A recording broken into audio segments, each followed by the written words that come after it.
Iran ने पहले भी दिखाया था दम और एक बार फिर है ईरान तैयार। जी हां, ईरान दम दिखाने को तैयार है। ईरान किसी दबाव के आगे नहीं झुकेगा। ईरान ने इस्राइल को नानी याद दिला दी थी और ईरान एक बार फिर यह कह रहा है कि वो आलमी पाबंदियों के दबाव के आगे नहीं झुकेगा। ईरान का कहना है कि वो हर तरह की पाबंदी को झेल सकता है, उसे बर्दाश्त कर सकता है, लेकिन अपने अज़ाइम से पीछे कदम नहीं हटाएगा। अब यहीं से यह सवाल पैदा होता है कि क्या वाकई ईरान ने इतनी तैयारी कर ली है कि वो अब न्यूक्लियर पावर कहला सके? क्योंकि एक बड़ी खबर आपको देने जा रहे हैं और सबसे बड़ी खबर यह भी है कि ईरान किसी भी तरह के दबाव से झुकने के लिए वो तैयार नहीं है। किसी का भी दबाव हो, चाहे वो सुपर पावर हो, चाहे मगरबी ममालिक हो, यह साफ तौर से ईरान के वजीर कह चुके हैं। मैं आपको पूरी तफसील बताने जा रहा हूं। जो मौजूदा हालात हैं, जिस तरह से इस्राइल पर शिकंजा कसता जा रहा है, हालांकि यह भी हकीकत है कि इस्राइल हमले कम नहीं कर रहा, लेकिन जिस तरह से कतर के दोहा में जो हंगामी इजलास हुआ, उसके बाद एक जो नए खुलासे हो रहे हैं और जो नई हिकमत अमली सामने आ रही है, उसने अरब हो या पाकिस्तान, कतर हो या ईरान, सभी के बारे में यह सोचने पर मजबूर कर दिया है कि आखिर ये तमाम ममालिक करने क्या जा रहे हैं।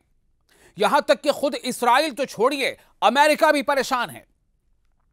आपको यह बता दें कि 71 ईरानी अरकान पार्लियामेंट, यानी ईरानी जो पार्लियामेंट है, वहां के जो मेंबर्स हैं, जैसे हम यहां एमपीज कहते हैं, तो 71 ईरानी अरकान पार्लियामेंट का न्यूक्लियर बम तैयार करने और दिफाई नजरियों को तब्दील करने का मुतालबा भी है।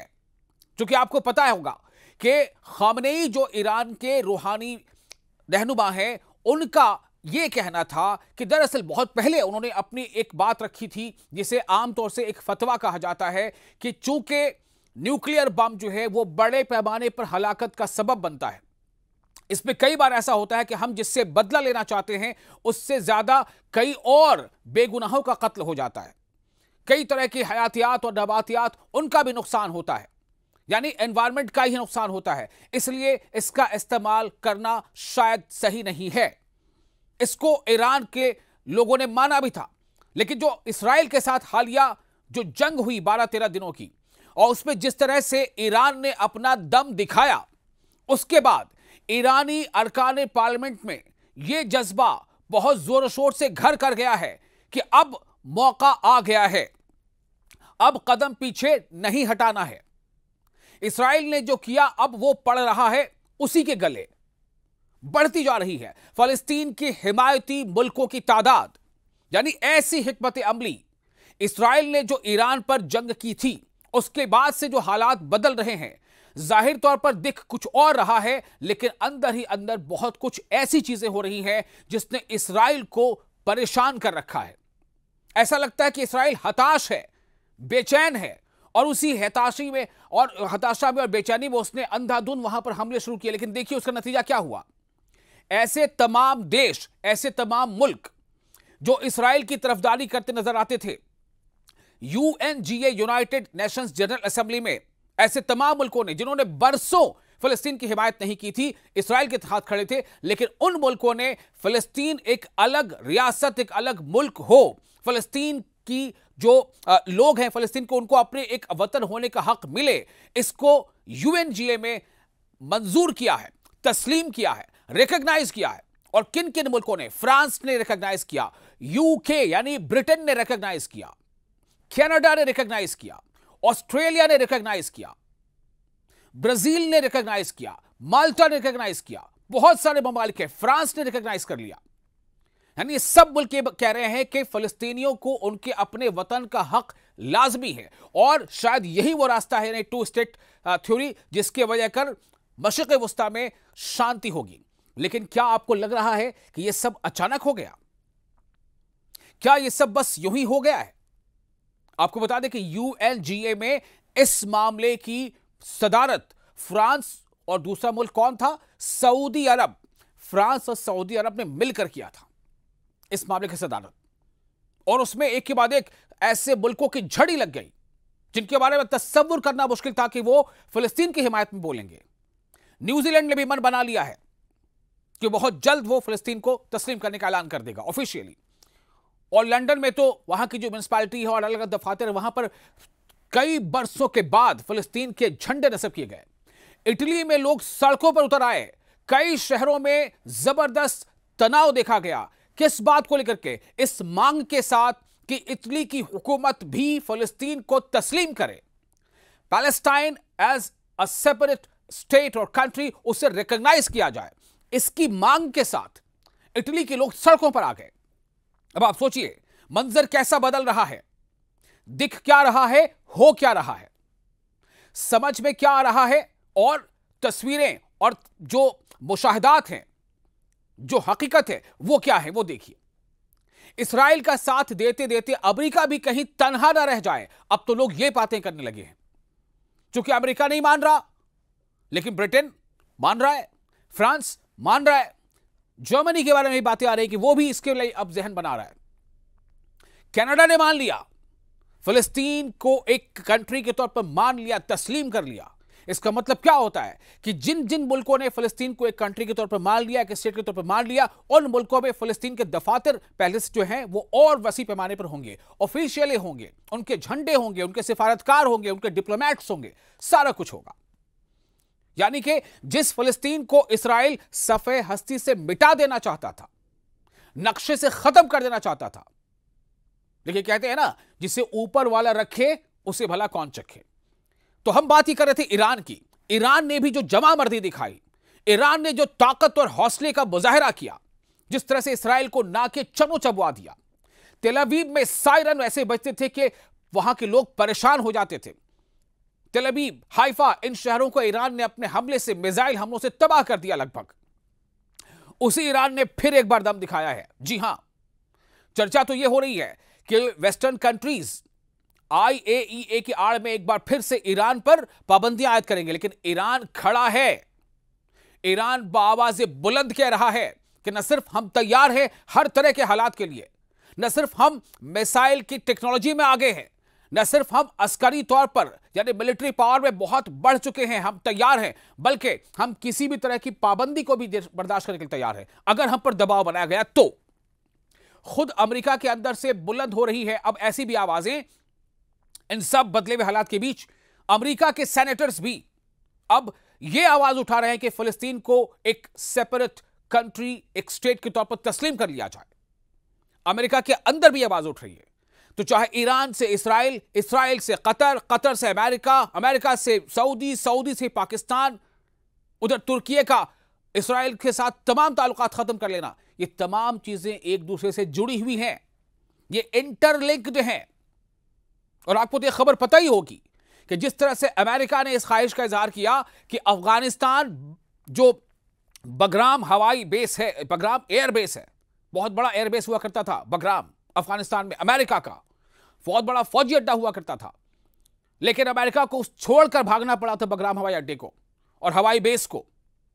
अमेरिका ने अब कहीं ना कहीं ख्वाहिश का जाहिर की थी कि अफगानिस्तान फिर से उस बगराम एयरबेस को अमेरिका के हवाले कर दे, लेकिन अफगानिस्तान ने दो टूक जवाब दे दिया कि हम 1 मीटर जमीन भी अपनी नहीं देने वाले और हम 20 सालों तक जंग लड़ने को तैयार हैं। यह जवाब दिया है अफगानिस्तान ने। यह आखिर बदले बदले सुर क्या बता रहे हैं? सऊदी अरब ने पाकिस्तान के साथ जो मिलिट्री मुआहिदा किया है वो क्या बता रहा है? आप यकीन मानिए पूरे खित्ते की जो सियासत है और ये जो स्ट्रैटेजिक जो पॉलिटिक्स है वो बहुत बदल चुकी है। अमेरिका भी परेशान है। अरब मुल्कों की हिकमत अमली पर दुनिया हैरान हो रही है। एक तरफ इस्राएल के साथ बढ़ती हुई फौजी कशीदगी और बैनुल अक़वामी एटमी तवानाई एजेंसी यानी IAEA, international atomic energy agency के साथ भी तनाव के दरमियान दर्जनों ईरानी कानून साजों ने, यानी जो मेंबर वहां के मेंबर पार्लियामेंट है, उन्होंने एटमी बम तैयार करने का मुतालबा कर दिया है। यानी कि क्या मतलब इससे समझा जाए? ईरानी मीडिया ने रिपोर्ट पे किया है दावा कि सुप्रीम नेशनल सिक्योरिटी काउंसिल और रियासती हुकाम को लिखे गए खत में पार्लियामान के 290 अरकान में से 71 ने इलाकाई सलामती में तब्दीलियों का हवाला देते हुए मुल्क के दिफाई नजरिए का अज सरेनो जायजा लेने का मुतालबा कर दिया है।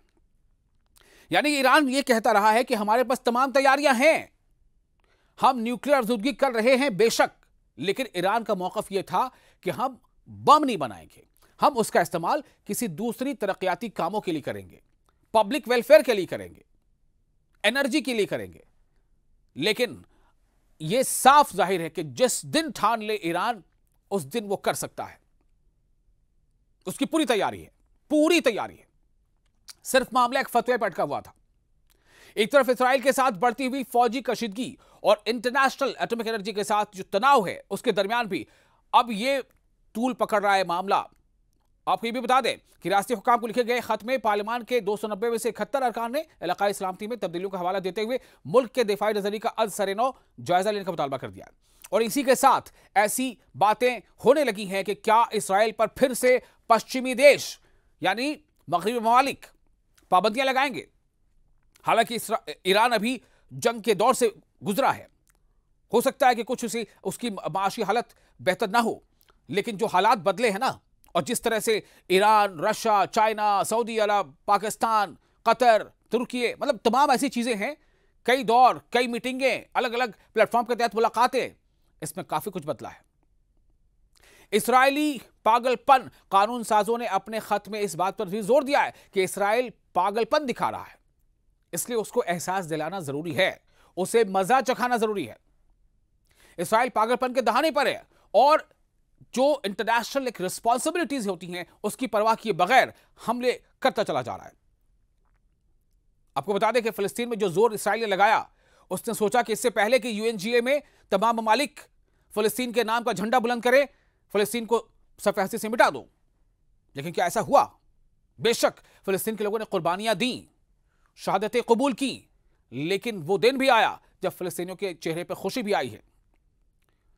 तो उन्होंने ये इस्तदलाल दिया है, यानी कि जो ईरान की पार्लियामेंट है, कि जो डेटरेंस है, यानी डेटरेंस के मकासद के लिए जौहरी हथियार रखने से मुल्क की आला तरीन सियासी और मजहबी अथॉरिटी, सुप्रीम लीडर अली मजहबी अथॉरिटी, सुप्रीम लीडर जो है अली खामनई, उनके फतवे की खिलाफ वर्जी नहीं होगी।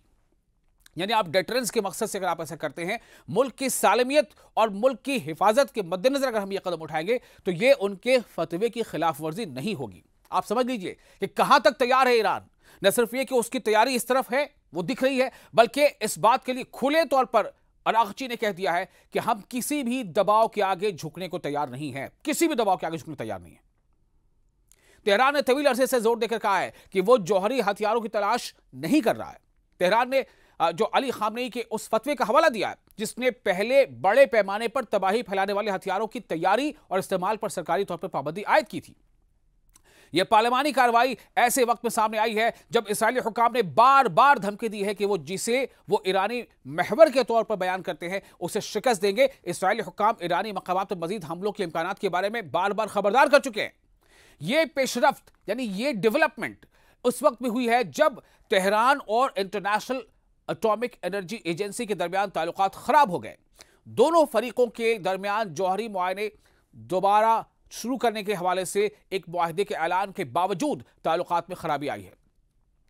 अब आप सोचिए कि क्या हालात बन रहे हैं, और इन सब हालात के बीच जो तेजी से ये चीजें जो बदल रही है ना, ये बहुत कुछ बयां कर रही हैं। अभी बहुत सारी बातें हम इशारों में कह रहे हैं, लेकिन आपको कहने का मतलब क्या होता है कि कहते हैं ना कि इशारे समझदारों के लिए काफी होते हैं।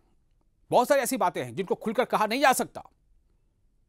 आप अपने तासुरात, अपने रिव्यूज, अपने जो व्यू हैं वो हमें कमेंट बॉक्स में शेयर कर सकते हैं।